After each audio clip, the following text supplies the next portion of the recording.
Hello बच्चों, हम भारत की खोज का तीसरा पाठ सिंधु घाटी सभ्यता के बारे में सारांश रूप में जानकारी ले रहे हैं। पिछले क्लास में हमने महाभारत बिंदु तक जानकारी ली है, तो आज हम अगला बिंदु भगवत गीता और जो बाकी बिंदु है उनकी जानकारी आज हम लेंगे। तो भगवत गीता इस बिंदु में हमें क्या बताया गया है कि ये जो भगवत गीता है ये महाभारत काव्य का ही एक अंश है, लेकिन हर दृष्टि से अपना एक अलग महत्व रखता है। और ये जो भगवत गीता है ये 700 श्लोकों का एक काव्य रूप है और ये जो ग्रंथ है अपने आप में एक परिपूर्ण ग्रंथ है और इसकी रचना बौद्ध काल से भी पूर्व हुई है। तो लगभग 2500 वर्ष पूर्व लिखी इस रचना को आज भी संपूर्ण वर्ग श्रद्धा की दृष्टि से देखता है। विचार और दर्शन से परिपूर्ण यह रचना हर संदेह या संकट काल में सभी का मार्गदर्शन करती है। तो हम इसकी तरफ आज भी उसी श्रद्धा से देखते हैं। तो आधुनिक युग के जो विचारक है जैसे कि तिलक, अरविंद घोष, गांधी जी, ये जो विचारक है इन्होंने अपने विचारों का आधार गीता को ही, भगवत गीता को ही बनाया है। और अन्य कई लोग भी हिंसा और युद्ध का क्षेत्र इसी के औचित्य के आधार पर निश्चित करते हैं। तो महाभारत कथा का आरंभ हम जानते हैं कि अर्जुन और कृष्ण के संवाद से है। जब कौरव और पांडवों के मध्य युद्ध हुआ था तो पांडवों में अर्जुन कौरवों से युद्ध नहीं करना चाहते थे। वे अपने अंतरात्मा से युद्ध और उससे होने वाले नरसंहार से बेहद परेशान थे, इसलिए अपने मित्रों और संबंधियों से युद्ध नहीं करना चाहते थे। लेकिन कृष्ण ने उन्हें कर्म करने की प्रेरणा दी और कहा कि कर्तव्य और नैतिकता के आधार पर कार्य करना चाहिए। तो इस ग्रंथ में स्पष्ट रूप से वर्णन किया गया है कि मानव विकास के 3 मार्ग हैं, ज्ञान, कर्म और भक्ति। इनमें समन्वय करने का प्रयास करना चाहिए।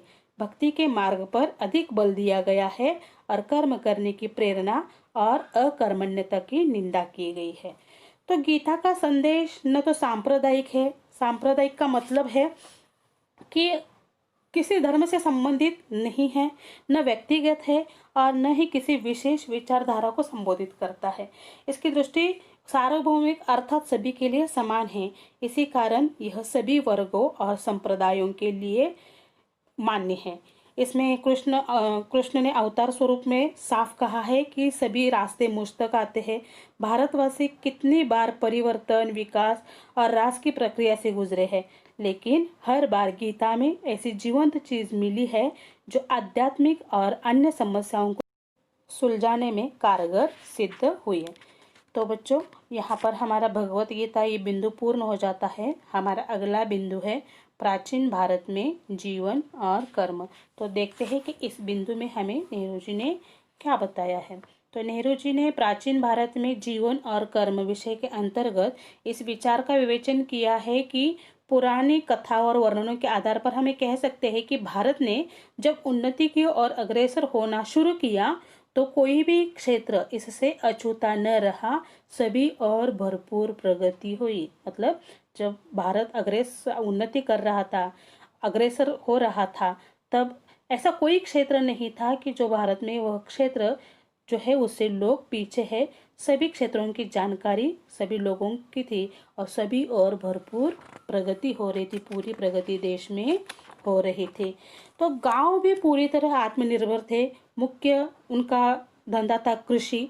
गांवों को 10-10 या 100-100 के समूह में बांटा गया था और उपज का जो छठा भाग कर के रूप में शासन सत्ता यानी राजा को जमाना करवाना होता था। मतलब ये जो गांव थे इसमें जो कृषि व्यवसाय था वो भी आगे बढ़ रहा था और गांवों को 10-10 या 100-100 के समूह में बांटकर जो भी उस गांव से उपज निकलता था या उत्पादन होता था उसका छठा भाग कर के रूप में जो भी शासन सत्ता है या राजा को जमा करवाना होता था टैक्स के रूप में। समाज का राजनीतिक और आर्थिक ढांचा इन्हीं ग्राम समुदायों के आधार पर निश्चित किया जाता था। तो बच्चों, प्राचीन भारत में दस्तकारी का पूर्ण विकास हो चुका था। दस्तकारी का मतलब है जो हाथ से उद्योग धंधे किए जाते हैं उन्हें दस्तकारी कहते हैं। तो दस्तकारी से जुड़े जो लोग थे उनके लिए अलग बस्तियां और अलग अलग गांवों की स्थापना की गई थी। मतलब जैसे लकड़ी का काम करने वाले बढ़ई होते हैं उनका गांव अलग था। लोहे का काम करने वाले जो लोग थे जिन्हें लुहार कहा जाता है उनका गांव अलग था। इस प्रकार पेशे के आधार पर अलग अलग गांव थे। और ये कहा जा सकता है कि इसी से जाति प्रथा का विकास हुआ होगा। आज भी हम देखते हैं कि देश में अलग अलग जाति है, जैसे लोहार हो, सुनार हो, या कोई भी अलग अलग जातियाँ ले ले, तो आज भी हम देखते हैं कि समाज में ये जातियाँ है। तो इसी समय से, इसी के कारण जाति प्रथा का विकास हुआ होगा। जब देश ऐसे व्यवसायों में अग्रसर हो रहा था, आगे बढ़ रहा था, तब मुद्रा प्रचलन के बारे में कोई स्पष्टता तो नहीं है, लेकिन माना जाता है कि लोग आपस में एक दूसरे को वस्तुओं का आदान प्रदान करके जीवन की जरूरतें पूरे करते थे। मतलब वस्तु विनिमय पद्धति वहाँ अपनाई गई थी, और कारोबार में बड़े बड़े ठेके लेकर मिलजुल कर काम करते थे। और इसके कारण जो भारत था अग्रसर हो रहा था। बड़े बड़े व्यापारी समुद्र के मार्ग से यात्राएं करते थे, नदियों के रास्ते से काफी व्यापार होता था। जातकों के अनुसार जहाजी बेड़े बनारस, पटना, चंपा और दूसरे स्थानों से समुद्र की ओर जाते थे, और वहां से दक्षिणी बंदरगाहों और लंका और मलय टापू तक जाते थे। अर्थात व्यापारियों का व्यापार पूरे भारत में फैल चुका था। तो बच्चों, भारत की प्राचीन लिपि ब्राह्मी लिपि का भी विकास हो रहा था, और कहा जाता है कि भारत में विकसित देवनागरी लिपि का विकास भी इसी लिपि से, मतलब ब्राह्मी लिपि से हुआ है। मतलब अर्थात ये कहा जा सकता है कि भारत पूर्ण रूप से विकास की दिशा की ओर अग्रसर था। तो इसी समय में व्याकरण का नियम हुआ। भाषा को शुद्धता और मानकता देने हेतु व्याकरण की आवश्यकता पड़ती है।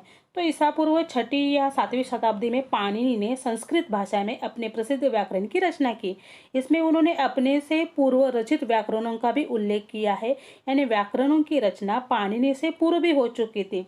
इस समय संस्कृत का रूप स्थिर था। पाणिनि ने यूनानी लिपि का भी उल्लेख किया है, जो यह संकेत देता है कि सिकंदर के आने से पहले भारत और यूनान के बीच संपर्क हो चुका था। मुख्य रूप से कहा जा सकता है कि पाणिनि की व्याकरण रचना से संस्कृत भाषा अपने आप में पूर्ण साहित्य की भाषा बनी। इसी के साथ भारत जो था औषध विज्ञान में भी अग्रसर था। बाकी क्षेत्रों के भांति औषध विज्ञान में भी भारत पीछे न था।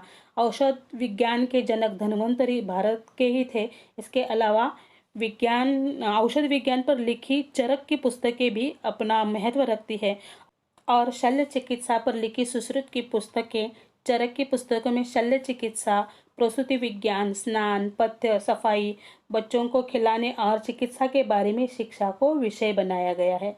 सुश्रुत ने शल्य प्रशिक्षण के दौरान मुर्दों की चीरफाड़, अंगों को काटना, विभिन्न ऑपरेशन, पेट काटना, ऑपरेशन से बच्चे को जन्म दिलाना, मोतियाबिंद का ऑपरेशन, ये सब जो आज भी हम देखते हैं, सारी बातें तब शामिल थी। घावों के जीवाणुओं को धुआं देकर मारा जाता था, इसका भी वर्णन इस औषध विज्ञान में मिलता है। तो भारत में अनेक विश्वविद्यालयों की स्थापना हो गई थी। वनों में विश्वविद्यालय स्थापित थे जिनमें विद्वानों द्वारा शिक्षा दी जाती थी। ये विश्वविद्यालय शहरों या कस्बों से, यानी छोटे छोटे गांवों से ज़्यादा दूर नहीं होते थे, ताकि जो छात्र है, जो विद्यार्थी है, आराम से वहां पहुंच सके, आ सके। इनमें सैनिक प्रशिक्षण भी दिया जाता था। विद्यार्थी शहरी जीवन से दूर वनाश्रमों में घुंटों में रहकर शिक्षा ग्रहण करते थे तथा ब्रह्मचर्य नियम का भी पालन करते थे। तो बनारस शिक्षा का मुख्य केंद्र था। इसके साथ ही उत्तर पश्चिम में आधुनिक पेशावर के पास एक प्राचीन विश्वविद्यालय था, तक्षशिला, जो अपने विज्ञान, चिकित्सा शास्त्र और कलाओं के लिए प्रसिद्ध था। भारत के दूर दूर के हिस्से से यहाँ विद्यार्थी पढ़ने आते थे। यहाँ का स्नातक होना गर्व की बात समझी जाती थी। कहा जाता है कि जब कभी भी बुद्ध बीमार होते तो तक्षशिला विश्वविद्यालय के स्नातक को ही इलाज करने हेतु बुलाया जाता था। अतः हम कह सकते हैं कि औषध विज्ञान और शल्य चिकित्सा के क्षेत्र में भारत विश्व में अपना विशेष स्थान रखता है। वर्तमान में आधुनिक चिकित्सा का आधार प्राचीन भारत ही है। निष्कर्ष रूप से ये कहा जा सकता है कि सुदूर अतीत के भारतीय खुले दिल के, आत्मविश्वासी और अपनी परंपराओं पर गर्व करने वाले थे। रहस्य की खोज में हाथ पांव मारने वाले, प्रकृति और मानव जीवन के बारे में प्रश्नों से भरे, अपनी बनाई मर्यादाओं को महत्व देने वाले, पर जीवन में सहज भाव से आनंद लेने वाले और मौत का लापरवाही से सामना करने वाले लोग थे। तो बच्चों, यहाँ पर हमारा ये बिंदु पूर्ण हो जाता है। हमारा अगला बिंदु है महावीर और बुद्ध वर्ण व्यवस्था। तो जैन और बौद्ध धर्म वैदिक धर्म के अंग थे। जैन धर्म के प्रवर्तक महावीर भगवान और बौद्ध धर्म के प्रवर्तक महात्मा बुद्ध थे। दोनों में बहुत सारे समानताएं थी। दोनों धर्म यथार्थवादिता में विश्वास करते थे। दोनों धर्मों ने अहिंसा पर ही बल दिया था। तो बौद्ध धर्म में बुद्ध ने लोक प्रचलित धर्म, अंधविश्वासों, कर्मकांड और पुरोहित प्रपंचों का विरोध किया है और तर्क, विवेक, नैतिकता आदि पर बल दिया है। बुद्ध ने वर्ण व्यवस्था को अपनी नीतियों में कोई भी स्थान नहीं दिया। इन्हें बौद्ध धर्म बिल्कुल वर्ण व्यवस्था नहीं मानते थे। तो बुद्ध ने अपने विचारों में जाति व्यवस्था को कोई स्थान नहीं दिया है। इसलिए यह धर्म भारत की बजाय भारत के बाहर देशों में अधिक स्थान पा गया। जबकि महावीर जैन धर्म के संस्थापक जाति व्यवस्था के प्रति सहिष्णु थे और इसी रूप में ढलते गए। इसलिए यह धर्म हिंदू धर्म की शाखा के रूप में विकसित हो गया। तो बुद्ध ने सरल और स्पष्ट शब्दों में अपने विचार लोगों तक पहुंचाए। उन्होंने जीवन के वास्तविक अस्तित्व पर बल दिया। किसी धर्म विशेष को महत्व न देकर उनका यह विचार था कि इस धर्म में सब जातियां आकर इस तरह मिल जाती है जैसे समुद्र में नदियां। उन्होंने विश्व के सभी देशों में बौद्ध धर्म का प्रचार किया और उन्होंने अनेक प्रकार की शिक्षाएं दी। उनकी शिक्षाएं इस प्रकार थी कि सभी को करुणा, प्रेम का संदेश दिया और यह स्पष्टता कहना चाहा कि घृणा का अंत घृणा से नहीं बल्कि प्रेम से होता है। इसलिए मनुष्य को क्रोध पर दया और बुराई पर भलाई से काबू पाना चाहिए। उसी के साथ मनुष्य को सदाचारी और आत्मानुशासित होना चाहिए, क्योंकि युद्ध में भले ही कोई 1000 आदमियों पर विजय पाले, पर जो विजय अपने पर पाता है वही सच्चा विजेता होता है। मनुष्य की जाति उसके जन्म से नहीं बल्कि उसके कर्म से तय होती है।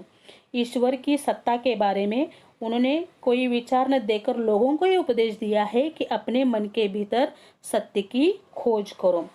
उसी के साथ उन्होंने कहा है कि उन्होंने जीवन में मध्यम मार्ग अपनाने का संदेश दिया है। यह आर्यों का अष्टांग मार्ग था जिसमें सही विश्वास, सही आकांक्षा है, सही वचन, सही आचरण, जीवन यापन का सही ढंग, सही प्रयास, सही विचार, सही आनंद पर उन्होंने बल दिया है। इसके अतिरिक्त उन्होंने जीवन में वेदना और दुख पर भी बल दिया है। लोगों को वही बातें समझाने का प्रयास किया है जिन्हें वह आसानी से समझ सकते थे। यानी अनेक प्रकार की शिक्षाएं उन्होंने लोगों को देने की कोशिश की है। मतलब बच्चों, बुद्ध की शिक्षाएं हो या बुद्ध कथा हो, इससे हमें क्या संदेश मिलता है?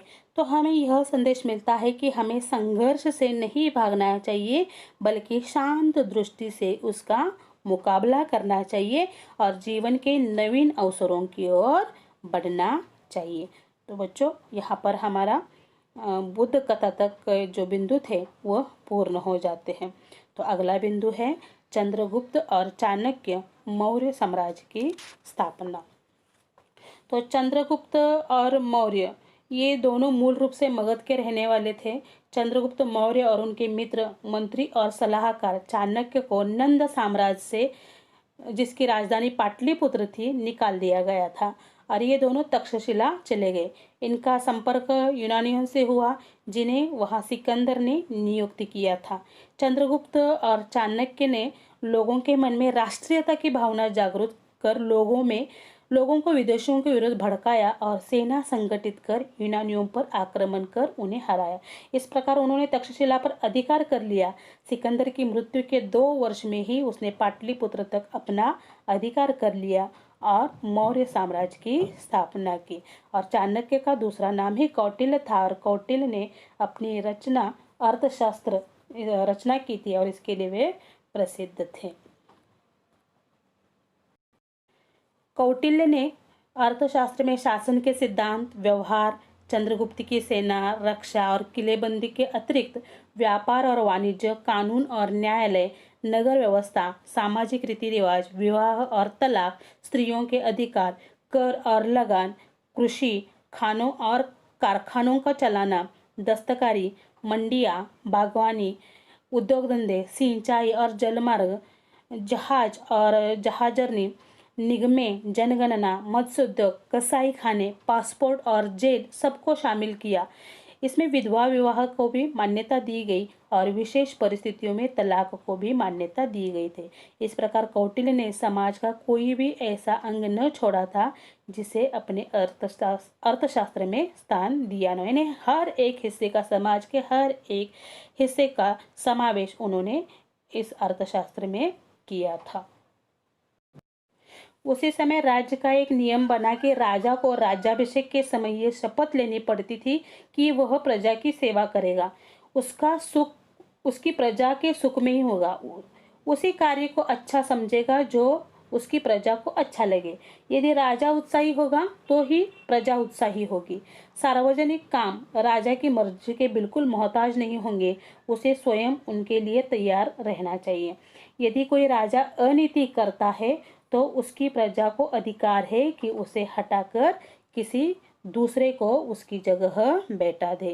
यानी जनता जब चाहे अपना राजा बदल सकती है। जब वह राजा के कामों से वह अगर संतोषी नहीं हो जाते तो वे राजा को बदल सकते थे।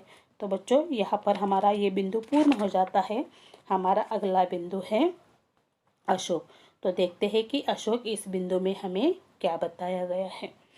तो अशोक ने मौर्य साम्राज्य की शासन व्यवस्था 273 ईस्वी पूर्व में संभाली। अशोक के समय में भारत की शासन सत्ता का विस्तार मध्य एशिया तक हो चुका था। तो अशोक पूर्वी तट के कलिंग को विजयी करके पूरे भारत में एक शासन व्यवस्था लागू करना चाहता था। तो जो कलिंग युद्ध हुआ था, कलिंग के युद्ध में भयंकर कत्लेआम हुआ था। जब इस बात की सूचना अशोक को मिली तो उसे बहुत पछतावा हुआ। उसे युद्ध से विरक्ति हो गई। बुद्ध की शिक्षा के प्रभाव से उसका मन हिंसा को छोड़कर दूसरे क्षेत्र में कार्य करने की ओर घूम गया। इसके पश्चात उसने धर्म के नियमों का पूर्वक पालन करना प्रारंभ कर दिया। उसने अपने एक फरमान में साफ कहा कि वह हत्या या बंदी बनाए जाने को सहन नहीं करेगा। सच्ची विजय कर्तव्य और धर्म पालन करके लोगों के हृदय को जीतने में है। यदि उसके साथ कोई बुराई करेगा तो वह जहां तक संभव होगा वो उसे झेलने का प्रयास करेगा। उसकी इच्छा थी कि जीव मात्र की रक्षा हो, लोगों में आत्मसंयम हो, उन्हें मन की शांति और आनंद प्राप्त हो सके। वो केवल लोकहित चाहता था। अशोक जो था वह केवल लोकहित चाहता था। उसने बुद्ध की शिक्षा के प्रभाव से स्वयं को प्रजा के हित के लिए, सार्वजनिक कार्यों के लिए समर्पित कर दिया था। उसने ऐलान कर दिया था कि हर स्थान पर और हर समय सरकारी कर्मचारी जनता के कार्यों की सूचना उसे देते रहे, वह सदा लोकहित के लिए कार्य करेगा। उसने यह फरमान दे दिया था। अपने खुद को उसने लोगों के लिए समर्पित कर दिया था। अशोक जो थे स्वयं बौद्ध धर्म को मानने वाले थे, लेकिन अशोक ने दूसरे सभी धर्मों को भी बराबर का आदर सम्मान दिया है। तो ईस्वी सन पूर्व 232 में अशोक मृत्यु को प्राप्त हुआ। उसकी मृत्यु पर H.G. वेल्स विद्वान ने अपनी लेखनी से कहा है कि बादशाहों के 10,000 नामों में जिनसे इतिहास के पृष्ठ भरे हैं, जिनमें बड़े बड़े राजे, महाराजे, शहंशाह और नामी गिरामी शासक शामिल हैं, अशोक का नाम अकेला सितारे की तरह चमक रहा है। वोल्गा से जापान तक आज भी उसका नाम आदर से लिया जाता है। तो बच्चों, यहाँ पर हमारा अशोक जो सिंधु घाटी सभ्यता का अंतिम बिंदु है, यह पूर्ण हो जाता है। धन्यवाद।